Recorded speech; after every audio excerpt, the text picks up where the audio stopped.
A Miguel Ángel Mancera, jefe de la Ciudad de México, le está sucediendo lo que le pasó a Edgar Hoover en noviembre de 1957, porque Hoover negó durante 37 años que hubiera mafia en Estados Unidos, hasta que en noviembre del 57 encuentran a 100 jefes mafiosos reunidos en una granja del estado de Nueva York. Mancera tenía solo 5 años, pero con la misma insistencia negaba la realidad y decía una y otra vez que en la Ciudad de México no había carteles, no había crimen organizado, que eran bandas de delincuentes pequeños, desarticulados, y pues esa afirmación se diluyó con un operativo de la Marina y de las Fuerzas Federales para apresar al jefe de un grupo de crimen organizado grande, con presencia en varias delegaciones, en varios municipios conurbados. El Ojos, él murió con otros 7, pero eso nos deja no solo un Miguel Ángel Mancera debilitado en su carrera a la presidencia, que francamente a mí me da lo mismo, me parece irrelevante, deja una herencia de una ciudad desprotegida porque sus fuerzas de seguridad no están preparadas, no han sido adecuadas para enfrentar la presencia del crimen organizado, y la sociedad tampoco ha entendido lo que esto significa. En pocas palabras, el Estado de México y la Ciudad de México forman ahora el núcleo de uno de los núcleos más importantes del crimen organizado en todo el país, por muchas razones que irán saliendo a la luz en los próximos meses. ¿Y ahí, ¿Te Claudia? acuerdas? Por favor, María Amparo. Gracias, Leonardo. ¿Se acuerdan ustedes del escudo centro, no? Casi recién llegado Miguel Ángel Mancera anunció con bombo y platillo que harían un escudo centro para el área metropolitana y atacar, digamos, el crimen organizado, los delitos de alto impacto hacia la población. Fue lo último que supimos de ello, nunca funcionó, son esos nombres rimbombantes que inventan los políticos para políticas públicas y luego nadie les da seguimiento. A mí me resulta realmente indignante cómo los políticos de todos los colores, en este caso tocó ser Mancera, pues nos engañan, ya ni siquiera nos engañan con la verdad, ¿no? Como dice el dicho, nos engañan con la mentira y a sabiendas.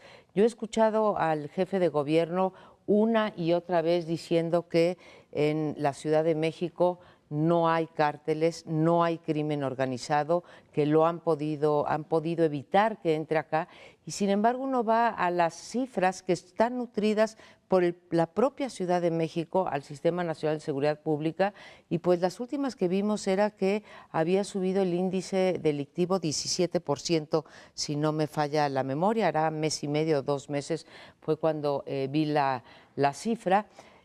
Y el Distrito Federal o la Ciudad de México se encuentra entre esas entidades en las que suben los 4 crímenes que más nos afectan: el homicidio doloso, el asalto a mano armada, el asalto con violencia a transeúntes, el robo de vehículos y la extorsión. Y en cada uno de ellos sube y sube, y sin embargo, no solamente el discurso es contrario a la realidad, sino que además sí vemos a un jefe de gobierno francamente en campaña, como decían algunas noticias el día de hoy, entregando patrullas en Chihuahua, haciendo el médico en tu casa, que pues según esta investigación del periódico Reforma ha sido una farsa, porque dicen tener 3,000 médicos y resulta que tienen 24, o sea, nada más imaginen la distancia, ¿no? Entonces, pues son actos de campaña y el principal problema de esta ciudad simplemente junto con la corrupción, simplemente sin atender. Es de muy mal gusto decir, ya se los había dicho, pero como no se los dije yo, sino Sergio Aguayo, sí te doy el crédito. Desde hace ya bastantes años, lo has dicho en el seminario este que coordinas en el Colegio de México, que la ciudad estaba a punto de caer. O sea, esto no es un asunto que diga, fue una cuestión de sorpresa, el jefe de gobierno estaba efectivamente en una cabalgata villista en Parral, cuando vino el operativo de Marina. Claramente las señales estuvieron ahí, lo cual refuerza esta idea de que en materia de seguridad, sí hay mucha gente que ha estado reflexionando sobre el particular, ha estado preconizando qué habría que hacer ante oídos sordos de una autoridad que decía o minimizaba el tema de manera secuencial. En Ecatepec, o sea, hablo del Estado de México, el 90 y tantos % de los ciudadanos tienen miedo de salir en las calles. En el oriente de la Ciudad de México ya estamos a los mismos niveles. Y tú dices, cuando en las dos entidades más ricas y políticamente más poderosas del país no puedes garantizar lo mínimo, que es que los ciudadanos puedan desarrollar sus actividades, ya no pensando en que van a dedicarse al narcomenudeo, sino extorsionándolos directamente, algo está rematadamente mal. Y por tanto, el futuro los alcanzó, lo negaron sistemáticamente. ¿Te acuerdas cuando Ricardo Monreal fue a tu seminario y dijo que operaba ahí? Dijeron que qué barbaridad, que eso es una mentira tremenda. Yo veo dos reacciones que pongo a su consideración. Por un lado, la nominalista. No son cárteles, llámele usted como quiera. Cualquier organización criminal que puede sostener fuego de 10 a 15 minutos con la Marina de México es una organización de cierto calado. Y segundo, pues si tú efectivamente insistes en negar que hubo una intervención federal, porque no sabemos si la policía de la Ciudad de México los protegía e incluso si la estructura política de Tláhuac, es muy delicado el expediente porque ahí gobierna Morena, estaba también implicado el delegado, pero tú tienes todos los elementos como para pensar que aquello que hemos dicho que ocurre en Tamaulipas o en Guerrero, pues lo podrías estar teniendo en la Ciudad de México, es decir, una visión absolutamente complaciente con el delito, es decir, esto nunca va a ocurrir o nosotros seguimos controlando el escenario. Pues ahora está claro que le tuvieron que intervenir el gobierno a Miguel Ángel Mancera, lo hizo muy cortésmente la Marina, porque dijo, bueno, en estricto sentido no es un cártel, como para salvar la cara, pero me recuerda cuando subían los precios y decían, no están subiendo los precios, están ajustando los precios. Y dicen, bueno, pues bendito sea Dios. Bueno, pues yo quisiera empezar esta intervención saludando al público porque hace 4 programas que no estaba. Me tomé en serio Pablo. Las vacaciones y me las tomé muy a pecho, muy sabrosas. Yo quisiera, ya que ustedes dieron los datos principales, hacer una reflexión, no tanto sobre los jefes, los capos, los carteles, como les llaman, sino sobre la infantería que opera el crimen organizado, que es una suerte de, digamos cínicamente, de democratización del crimen, porque se va expandiendo, se va extendiendo, y no cabe duda que aunque existen cárteles en todas partes y en la Ciudad de México también, hay una infantería creciente de narcomenudistas, no se excluye una cosa con la otra. Lo que Mancera sostuvo todo el tiempo era que eran narcomenudistas, pero como tratando de minimizar el asunto. Nada más que los narcomenudistas hoy son legiones. Y este es otro caso que viene a confirmar lo que los huachicoleros en Puebla o en ciertas regiones de Puebla, donde conectan a toda la población de unas poblaciones con recursos económicos muy limitados y los enriquecen. Al alcalde que ha mostrado una fortuna enorme en bienes raíces que ha comprado. En el último año compró, no sé, dicen los periódicos, una cantidad enorme de millones de pesos 58 millones. Sí, en bienes en el estado de Puebla. Pero esta democratización, esta permeación en las bases sociales, me hizo recordar una frase del Mayo Zambada en una entrevista que le hizo, en paz descanse, don Julio Scherer, cuando decía, a nosotros no nos van a acabar. Estamos conectados con 400,000 gentes, decía entonces, estamos hablando de hace 10 o 12 años, en la sociedad mexicana.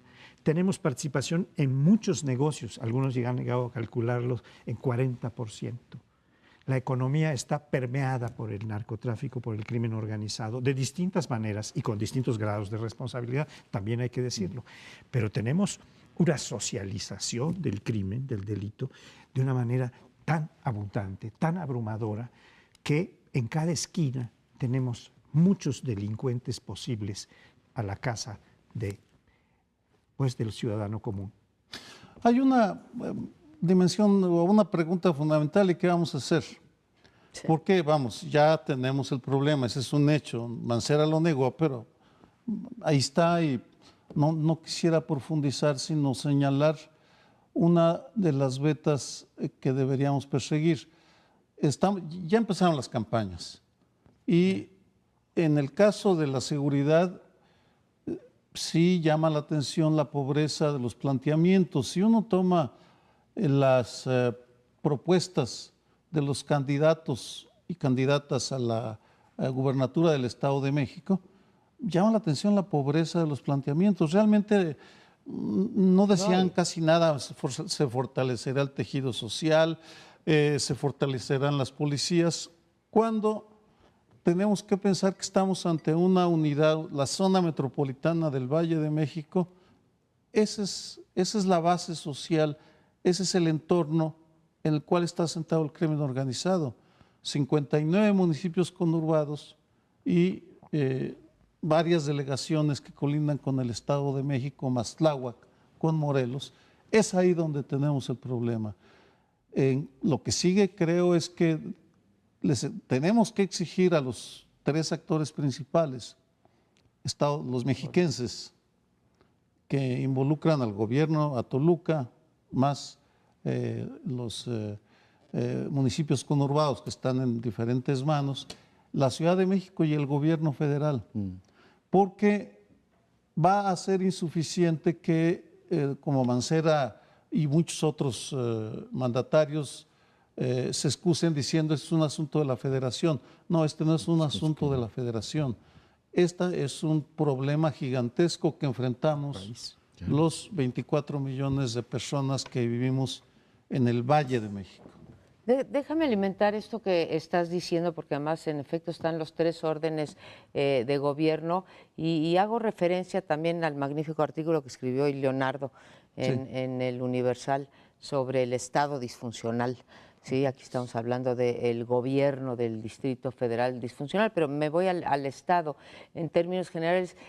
Releyendo el estudio que acaba de presentar, o las cifras que acaban de presentar el Sistema Nacional de Seguridad Pública, vi de verdad con terror, y lo ligo con esta idea de qué están proponiendo los candidatos o qué propusieron en el Estado de México, pero qué van a proponer los del 2018, y leía con terror que solamente 6 entidades de la República ejercieron más del 10%, o sea, le estoy diciendo entre el 10 y el 20% de los recursos que les transfiere la Federación en el famoso fondo de apoyo a la seguridad pública, el FASP, así se llama, Fondo de Apoyo a la Seguridad Pública.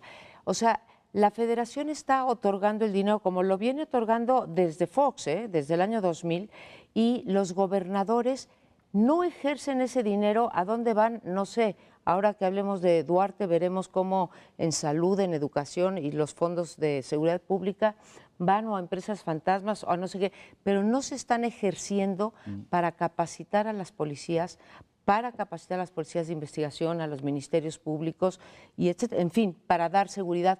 ¿Me pueden explicar por qué les dan ese dinero y simplemente no lo ejercen, teniendo el problema que tenemos? Y muchos de ellos, la gran mayoría de los estados, de 0 a 5%, o sea, tienen subejercicios de 95%, teniendo el principal problema, que es la seguridad pública. A mí lo que me parece más grave de todo esto, ya independientemente de la, digamos, forma en que lo fraseen y lo presenten en la opinión pública, es que la idea del mando único y la idea de que un poder político fuerte, que era la base del éxito de la Ciudad de México. O sea, en esta ciudad, desde que entró Cárdenas, por supuesto López Obrador y Marcelo Ebrard, tenías un poder político fuerte con una policía numerosa. Hay que recordar que Mancera tiene bajo su mando más policías casi los marinos y los federales sumados. Juntos. Entonces tú decías, a ver, estás hablando de un gobernador ultrapoderoso, bueno, los anteriores, con mucho mando de fuerza, con mando único. Por tanto, dices que te tenga que intervenir la federación en un asunto tan delicado cuando tienes todos esos elementos y además tiene muchísimo presupuesto. Es una ciudad que tiene 200,000 millones de pesos de presupuesto. Tú dices, algo está fallando en el liderazgo político o en el negar esa realidad que te explica esta tragedia. Seguramente regresaremos a este tema, va a ser inevitable, pero la Ciudad de México ya cayó en la lógica de otras regiones del país, desafortunadamente. Estamos escuchando por diversos lados que esta captura, juicio posible a Javier Duarte, exgobernador de Veracruz, que ahora se pone en la superficie de la prensa y en la conciencia de la sociedad como el ícono fundamental de los gobernantes corruptos, que en forma rampante está tomando bienes públicos para convertirlo en patrimonios privados de él, su familia, sus amigos, sus compadres. El día de hoy aparece en primera plana en el periódico El País un artículo, un ensayo realmente, que establece una especie de hipótesis que pongo a su consideración. Bueno, la pone El País, yo nada más la estoy reproduciendo, que es el juicio de Duarte va muy vinculado al juicio político que se le haga al PRI y al gobierno del PRI en el próximo tiempo. Dependiendo de cómo salga este juicio, se sugiere, saldrán los resultados electorales del 18 para el PRI. Lo puede mandar al sótano o tal vez exista alguna posibilidad de reivindicación. Yo la veo muy difícil, El País la ve peor que yo. Y otros periódicos y articulistas, analistas, también la están viendo muy seria. Porque hay la sospecha de que no es confiable este juicio que se le está haciendo, que las imputaciones de delitos que se le hacen no están bien fundadas por la Procuraduría, están fundadas en montos mucho más bajos que lo que tiene realmente como responsabilidad de gobernante con todo su equipo que también participó ampliamente en este robo. Y este es un caso que se parece a otros, pero en un grado de estridencia verdaderamente sorprendente. Todos los días nos sorprendemos de las cosas que le encontraron y de la mujer que sigue libre, que participó en todo esto y que no tiene una huella de enjuiciamiento, lo que parece ser una parte del trato que se hizo con el Estado mexicano para entregarse. Pues no es la primera vez que leo yo esa hipótesis, digo, en este caso es válida. Lo que pasa es que el PRI sí tiene ahí un problema muy serio, porque si lo enjuicia y resulta culpable, pues es malo para ellos, y si lo liberan está mal, ¿no? Es decir, lo que está mal para el PRI es que no solo sea Duarte, tienes a Borges. Luego Yarrington dice en Italia que es un perseguido político, dice uno, válgame Dios, o sea, Yarrington perseguido político, y los escándalos han sido efectivamente legión.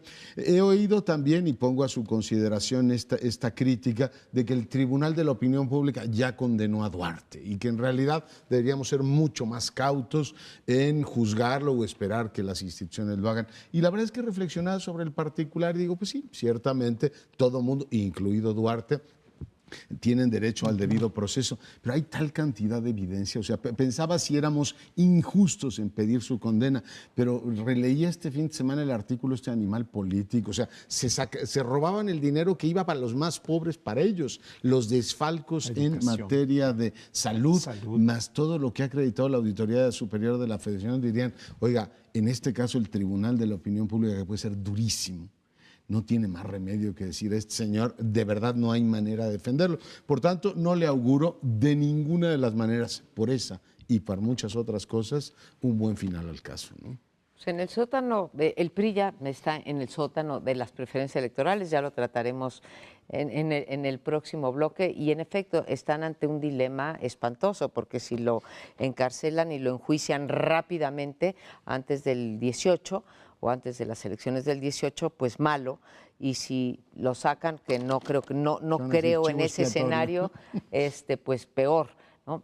A mí me gustaría tratar, y otra vez regreso al artículo tuyo, Leonardo, el del Estado disfuncional, que es, bueno, la primera audiencia que hubo el sábado anterior, no anteayer, sino el otro sábado, y el contraste con lo que ocurrió recientemente, en donde ya se presentó la Procuraduría más preparada, ya mandaron un fiscal del Aceido con mejores posibilidades de enfrentarse a un abogado como Del Toro, que es el abogado del señor Javier Duarte, e incluso, yo no sé si ante las críticas de los medios, decir, oye, ¿cómo pasamos de 31,000 millones de pesos que fueron observados por la auditoría, después a lo que documentaron, digamos, las investigaciones? ¿No? Nosotros habíamos documentado Animal Político, Mexicanos contra la Corrupción, 650, luego 438, y ahora regresamos en esta última audiencia de hace un par de días, ya regresamos a 2,000 millones en la Procuraduría. Pero a mí me sorprendió un informe que mandó la Procuraduría General de la República a la comisión respectiva del Senado, en donde reconoce la Procuraduría la ausencia de capacidades que tiene para enfrentar este tipo de juicios. Es un informe que, mira, yo no critico, porque están diciendo ahí sí la verdad. Lo que sí me impresiona es que durante los 8 años que tuvieron para prepararse en este nuevo sistema penal basado en juicios orales, etcétera, no hayan podido preparar a los ministerios públicos, otra vez a las policías de investigación y a los fiscales para poder enfrentar un juicio que a todas luces, como decían ustedes, más allá del juicio mediático, pues hay evidencias al por mayor superlativas, ¿sí?, con respecto a cómo operaba esta red de corrupción, con 2 testigos muy importantes, el señor Janeiro, se llama, y por otro lado, bueno, estamos esperando la de Mansur, prestanombres, empresas fantasmas, compra, o sea, hacerse pasar como ejidatarios para poder comprar a un precio bajísimo y luego vender a un precio muy alto, y además que ya incorpora a otros estados de la República, de manera tal que no entiendo que la Procuraduría General de la República pueda emitir un documento en donde reconozca la ausencia total de capacidades de investigación y de enjuiciamiento. Es muy sencillo. A ver, explíqueme. Los ministerios públicos no están hechos para explicar la verdad o el contexto o las redes de complicidad, de corrupción e impunidad. Están hechas para obtener declaraciones y encarcelar, nada más. Tú lee cualquier documento y lo que quieren es una declaración para meter a la cárcel. Es bastante lógico, ese es el estado que tiene la justicia, la Procuración de Justicia en México, procuración e impartición. Hago una comparación que estoy trabajando para la columna del miércoles, el tema de los gobernadores, y encuentro unos paralelismos. Primero, el número de exgobernadores sujetos o en la cárcel o proceso de extradición o que han sido investigados, 16. ¿Sí? Es un número alto. 7 encarcelados. Bastante alto. A Carlos Salinas de Gortari durante su gestión se interrumpió el ejercicio del poder de gobernadores 17 ocasiones. Sí. Fueron sustituidos o cambiados y es lo máximo a lo que se llegó. ¿Más que Cárdenas? Sí, uno más que Cárdenas. Uno más que Cárdenas, Sí. sí, es el máximo. Cárdenas fueron 16, estamos al mismo nivel. Entonces, lo que llama la atención es la modalidad, porque en los viejos tiempos, con Cárdenas o con Miguel Alemán, se usaba el desafuero, que era la figura normal, para restaurar el orden, porque se les quitaba porque habían perdido el control sobre su estado, fundamentalmente. Se les cambiaba en ejercicio del poder. Lo que estamos viendo ahora es que todos terminan sus sexenios. Esa es la diferencia. Y son perseguidos por 2 razones fundamentalmente: corrupción o complicidad con el crimen organizado. Esos son los dos motivos que se están utilizando en estos momentos, lo que significa que el arreglo que viene de la alternancia de mayor federalismo no está funcionando. Los resultados son desastrosos por ineficiencia, por corrupción, lo que muestra que hay otra parte de la arquitectura institucional que simplemente no está funcionando. Ahora, ¿cómo se va a arreglar? No tengo ni idea. Simplemente enmarco el caso de Javier Duarte, que no es el único escandaloso, pero sí es el más llamativo, porque hay indicios de que envió 25 millones de pesos en efectivo a Toluca, que nunca se han explicado, porque fue protegido por el presidente hasta el último día de su mandato y porque sigue respetando una regla de oro que solo ha roto Gonzalo N. Santos, el potosino, de la ley del silencio, la omertá, para preservar las complicidades. Bueno, pues hemos estado viendo que la metástasis de corrupción toma ya muchos ámbitos y el ámbito gubernamental es un ámbito privilegiado porque 16 gobernadores inodados en delitos de cierta importancia, estamos hablando de la mitad de las entidades federativas, exactamente de la mitad, no porque la otra mitad no haya nada, sino porque estos son tan abiertamente delincuentes, tan demostradamente delincuentes, aunque no haya capacidades de investigación, es decir, que brotan a la superficie las corrupciones múltiples, que las sociedades de cada una de estas entidades van reportando y diciendo estamos hartas, ya basta, manifestaciones, esto, lo otro. Y por otra parte, estamos viendo que también en la sociedad, porque esta es la cúpula del poder, pero en la base de la sociedad también están siendo pues implantadas una serie de células que se van haciendo cada vez más grandes y se van separando por como las células que se rompen y cada una de las dos forma una nueva célula, ¿no? Esto que se llama mitosis. Mitosis en biología, pues está habiendo una mitosis exponencial en la sociedad mexicana que se compromete a esto. Entonces, pues es una... Yo regreso a la ciencia política y me pregunto una cosa que me resulta, digamos, inquietante, y es por qué si se ha procesado a tantos gobernadores no tiene el efecto purificador que tiene en otros países el procesamiento. Tú puedes decir, pues el químico Graniel de Tabasco estuvo, Padres, y bueno, pues tú Villanueva. dices, bueno, Villanueva hace tiempo, ¿no? Pero digo, de la última camada, muchos de ellos se han acabado en el bote, y no tienes este efecto, los teólogos dirían, salvífico, ¿no? De decir, a ver, estamos docente también estamos puede ser. procesando a los malos y efectivamente el sistema se cura. Como a la distancia vemos lo que ocurrió en Italia, como a la distancia vemos lo que ocurre en España, que el propio presidente de gobierno va a estar en el banquillo de los acusados el miércoles, como lo vemos en Brasil, como lo vemos en Perú, y aquí dices, pues algo está pasando también del lado del Poder Judicial que en algún momento valdría la pena que le echáramos un vistazo, ¿eh? Creo que tienes toda la razón en mencionar esto, que no pareciera tener salvífico o pedagógico, como decía Paoli, pero creo que el nivel de impunidad sigue siendo tan grande que el incentivo todavía no alcanza como para decir, mejor no me corrompo porque chance y si caigo en la cárcel. Ese sigue siendo del 3%. Es un tema que va a seguir presente desafortunadamente en esta mesa de análisis. Nos vamos a un siguiente bloque de análisis. Espérenos un momento. Bueno, pues regresamos y ya no estamos nada lejos de que inicie formalmente el proceso electoral. En realidad ya inició hace tiempo, ya hemos visto, bueno, pues en todos los partidos la pelea campal al interior para ver quién va a ser el candidato.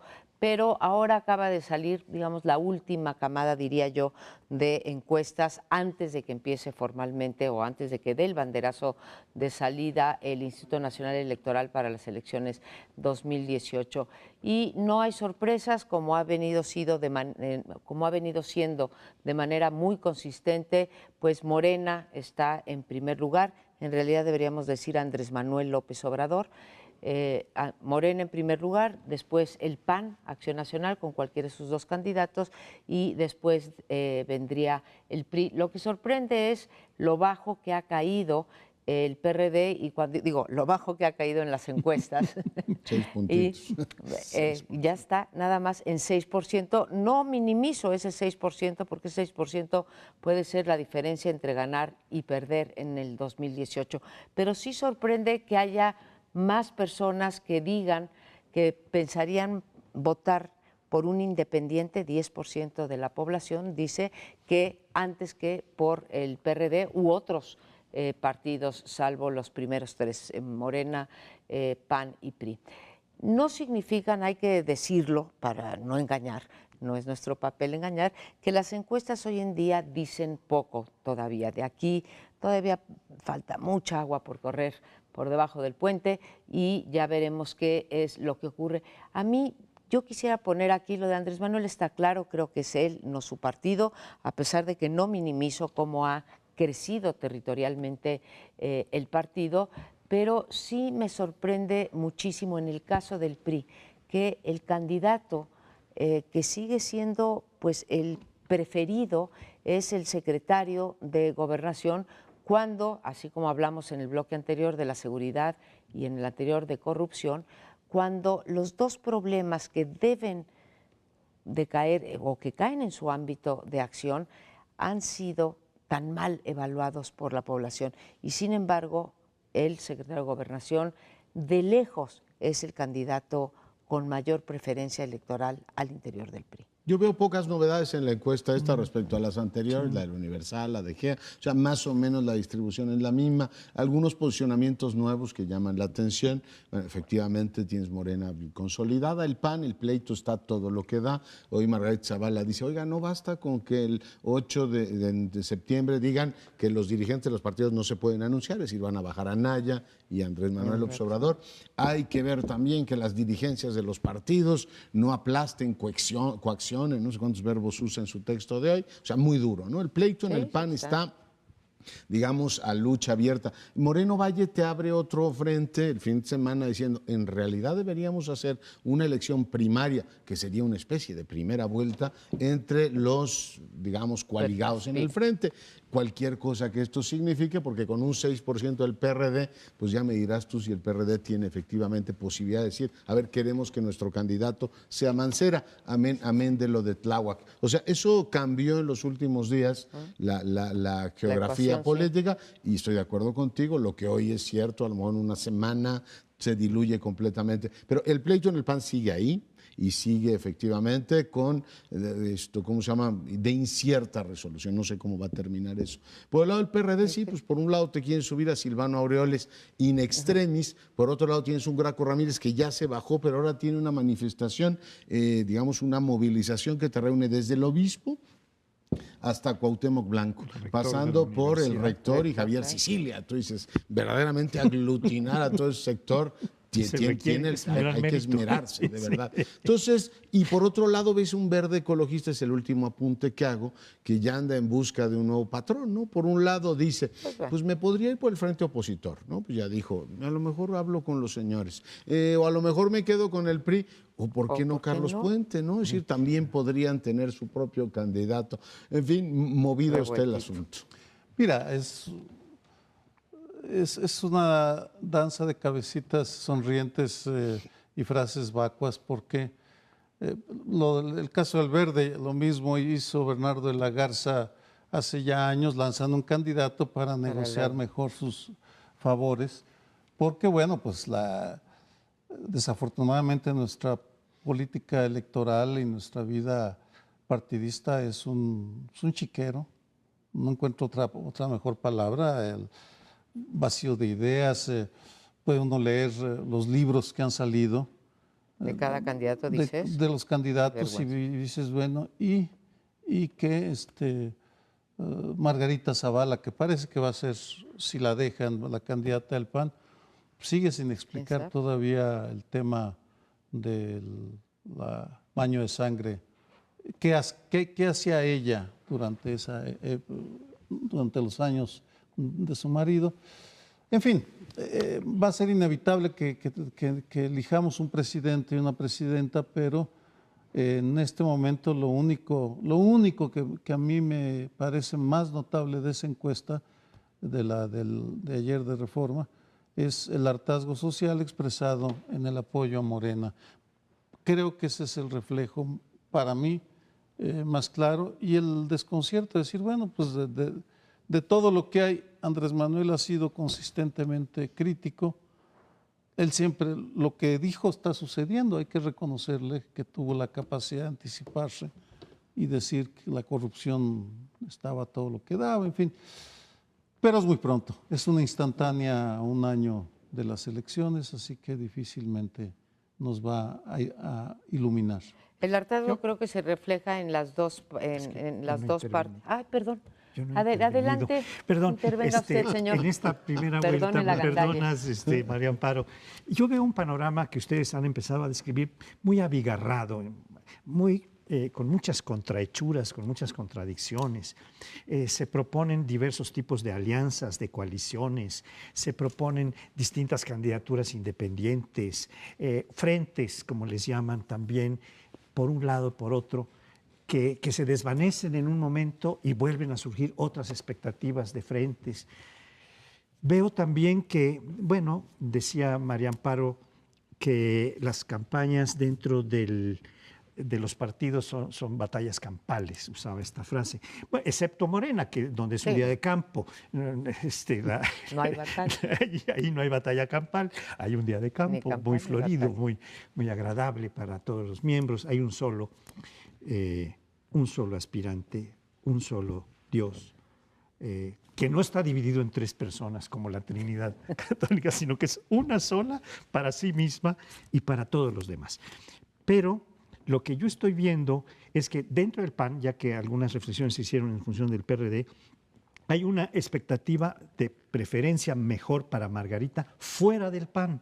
Nada más que yo quiero recordar que esto pasó en las elecciones de 2006, cuando el que tenía la mayor popularidad o aceptación era Krill, pero Felipe Calderón tenía el mayor control del partido. Y algo semejante puede estar pasando en este momento en donde Anaya tiene el mayor control del partido, que es el que va a decidir quién es su candidato. Allí sí se decide en asambleas, en procesos más o menos claramente democráticos, quién es el candidato. Y yo creo que es mucho más fuerte ya Anaya que Margarita. Bueno, esa es política interna. Decía Sergio, el hartazgo que se refleja en una mayor preferencia hoy por hoy en Andrés Manuel, y tienes razón, yo diría, ese hartazgo también se refleja en que, si bien Andrés Manuel tiene en los careos ya llega a 30, 31%, también se refleja en la cantidad de gente que dice que no va a votar o que no va a votar por ninguno de los anteriores, o sea, por nadie, como quien dice, y los independientes. Entonces ahí está el hartazgo. Y me voy a permitir entrar en una cierta contradicción, porque yo abrí esto diciendo que era muy pronto para decir lo que iba a ocurrir en el 2018. Lo que sí pienso, y creo que hay evidencia para ello, es que el 2018 tendremos un presidente, salvo que algo ocurra, algo extraordinario ocurra, tendremos un voto muy fraccionado, de manera tal que tendremos casi seguramente pues un electorado a tercios, lo que se va a traducir en un presidente con debilidad, desde luego sin mayoría en el Congreso, aún pensando en que haya un frente, que por cierto, en el frente, en esta encuesta que estamos comentando, si bien 51 o 52% la rechaza, 48% dice que sí. Entonces, está más o menos pareja la preferencia o la opinión sobre que se forme un frente. Pero aún formando un frente PRD-PAN, ¿sí?, te quedaría prácticamente entre los que ya saben por quién van a votar o manifiestan su voluntad de votar, pues estamos hablando de los 20 saltos entre los tres partidos hoy grandes, Morena habiendo sustituido, o sea, Frente, Morena y PRI. Entonces vamos a tener un presidente, creo yo, con baja legitimidad, con un porcentaje mayor de rechazo por parte de los electores y, desde luego, con un Congreso dividido como ya estamos acostumbrados desde el Yo 97. oigo mucho eso, María Amparo, y me parece muy razonable desde el punto de vista así de la ciencia política, pero la experiencia te lleva a decir, bueno, ¿y qué importa? Hoy tenemos un presidente que tiene mayoría en San Lázaro y tienes mayoría absoluta en San Lázaro y no puede decir que tengas gobernabilidad, control del país. Entonces, oiga, pues no necesariamente va vinculado una cosa con otra, el que tengas un presidente mayoritario. Ya vimos lo que ocurrió en el Estado de México, la idea está de tercios y gobernar así, pues ya veremos cómo termina el Estado de México y sí, yo anticipo que el próximo presidente va a tener problemas, no va a ser mayoritario. Yo no creo que haya en el caso de López Obrador un monopolio de la inconformidad. La misma encuesta de Reforma dice que es tan impopular en un sector de la población como Margarita Zavala o con cualquier otro mortal. Sí. O sea, yo me atengo a lo que fue la experiencia venezolana antes de Chávez. La partidocracia recibió en las votaciones de los 90, 80%, después bajó a 30, después a 3, porque no oían, ellos seguían creyendo que podían seguir gobernando como lo habían hecho, hasta que un día se acabó. Y yo creo que estamos muy cerca de que en México ocurra eso, ¿no? Una crisis de los partidos políticos. Se gastó, dicen. Creo que ya estamos en esa crisis de los partidos políticos. Ojalá y encuentre una vía institucional. Qué buen tema, Tendremos mucho tiempo para discutir esto todo el año que resta. Nos vamos al cuarto bloque. Espérenos un momentito más. Oye, Bueno, en este último bloque les propongo que revisemos la situación de Trump, que tiene pues, muchos problemas. En primer lugar, cumple 6 meses en la Casa Blanca y sigue con un lío familiar de los 1000 diablos. No me detengo en los detalles. Sigue con un proceso de ratificación tremendamente lento de su gabinete. Solo ha logrado articular el primer nivel, es decir, los secretarios, y aún ahí ha tenido algunos problemas. Hace unos días dijo a Sessions que de haber sabido no lo nombraba. Y Sessions, como político mexicano, dijo: yo de aquí no me muevo. Mientras el presidente no me quite. Hay muchas otras cosas más, pero quizá lo más llamativo efectivamente es que algunas de las ideas centrales sobre la relación con México no las ha variado. Si la idea era que Trump iba a cambiar, a mudar su punto de vista sobre la forma en que hay que abordar el Telecán, ya se han hecho públicos los objetivos que tiene la administración para llevar adelante una, entre comillas, modernización del Telecán, y la verdad es que muchos de ellos te llevan a objetivos contradictorios. México ha tratado de jugar entre el optimismo y lo que es una serie de señales absolutamente ominosas por donde viene el asunto. Les recuerdo que en la reunión del G20, fugazmente, pero lo dijo como susurro finalmente Trump, pero ahí está la declaración, que él sigue puesto con el tema del muro, así es que 6 meses después el panorama no se despeja. ¿Cómo lo ven? Pues mira, a nivel de política interna, pues estoy absolutamente de acuerdo contigo. Creo que pues hay un descontrol. Creo que ese descontrol finalmente ha ayudado a México.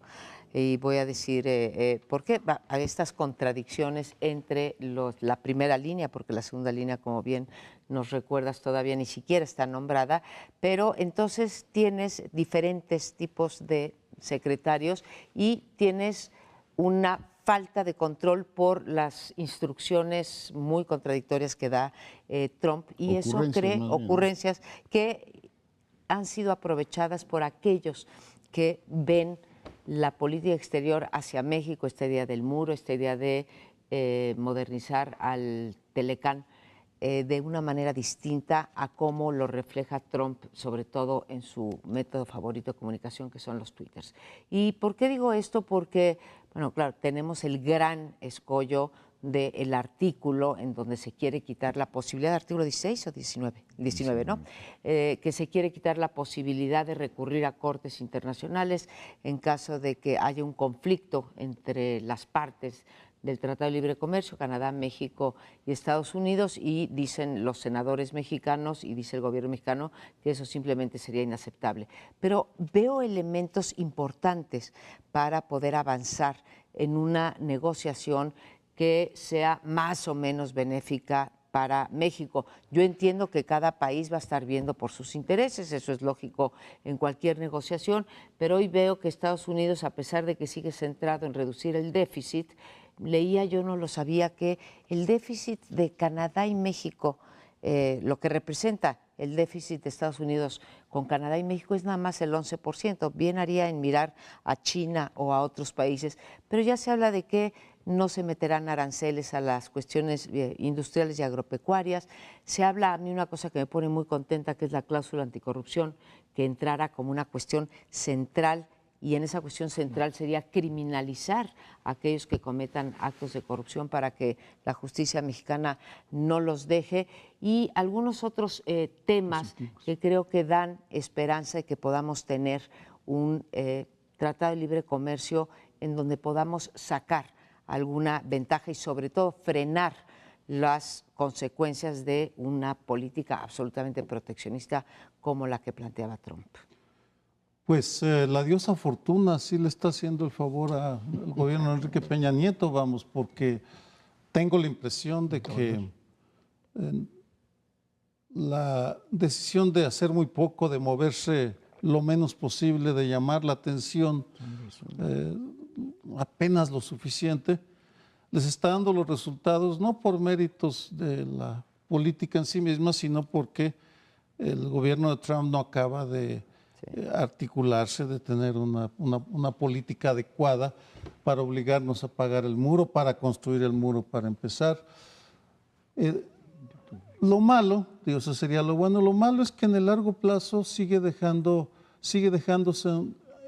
a México y a los mexicanos en una situación de indefensión, porque hubiera podido aprovechar México esta etapa de turbulencias para recordarle su corresponsabilidad en la violencia en los dos países, en el consumo de drogas, para hacerles saber todos los beneficios que les conlleva ser vecinos de México y los beneficios que nos conlleva a nosotros, pero por una razón o por otra se dejó pasar esa oportunidad y seguiremos al menos 2 o 3 años más con encomendarnos a la Santísima, a la diosa Fortuna, si uno es laico, la de turno, o a la Virgen de Guadalupe, si uno es más religioso, porque no pareciera haber claridad, ni deseos, ni voluntad, ni personal para tener una política más agresiva hacia Estados Unidos.